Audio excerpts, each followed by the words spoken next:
Baca buku ini cukup banyak ya. Jadi akan ada 4 karakter manusia. Ada yang namanya koleris, sanguin, pragmatis, dan melankolis. Nah, jadi Anda bisa mengenali karakter tim Anda bisa ya berkomunikasi sesuai dengan karakter mereka. Ya, jadi jangan sampai misalnya Anda punya tim koleris. Ya, Anda punya tim koleris, ya Anda suruh-suruh, wah orang koleris paling gak suka tuh ya. Kalau orang koleris itu orangnya biasanya tegas, ya punya jiwa kepemimpinan dan langsung to the point. Ya istilahnya skakmat lah teman-teman. Ya jadi kalau orang kayak gitu, Anda suruh-suruh, Pak nggak bisa begitu Pak, wah ngamuk dia. Ya Anda harus mengerti cara menghandle-nya. Ya jadi kalau orang koleris itu gimana? Ditanya, Pak kalau begini gimana? Ya jadi apa yang Anda mau, Anda seolah-olah Anda bertanya sebenarnya. Ya, jadi cara menghandle-nya beda-beda. Beda juga dengan orang yang pragmatis. Nah, kalau pragmatis itu yang cinta damai, yang tenang gitu ya. Ada masalah dimanapun ya tetap tenang gitu ya. Ya, kayak nggak ada masalah gitu. Nah, orang pragmatis teman-teman itu nanganinnya apa? Anda harus dorong.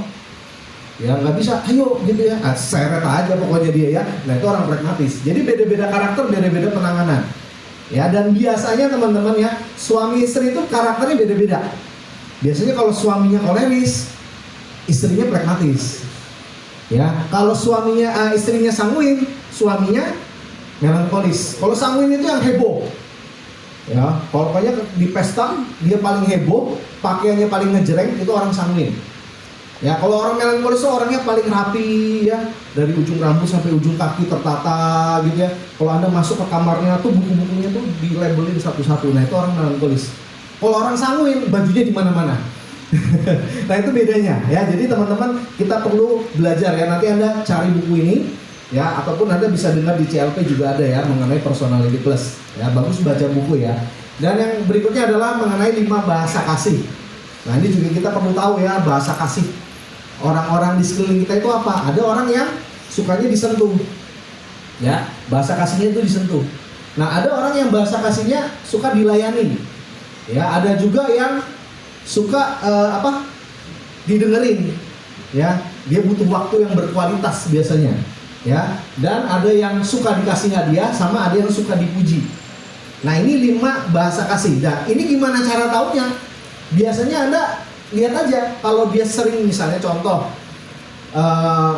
dia sering mintanya misalnya didengerin, ya curhat didengerin. Nah itu bahasa kasihnya biasanya waktu. Ya ada juga yang misalnya suka kasih hadiah. Ada teman Anda mungkin dia sukanya kasih, kalau ada apa-apa dia kasih hadiah. Nah biasanya bahasa kasihnya itu hadiah. Dia suka dikasih hadiah. Nah itu cara ngenalin paling simpel. Ya, nah lebih tepat gimana? Baca bukunya. Ya, saya nggak bahas hari ini semua. Jadi kita perlu kenalin teman-teman semua ya karakter-karakter dari orang-orang yang ada di tim kita. Ya supaya apa ya, kita bisa naik level gitu ya.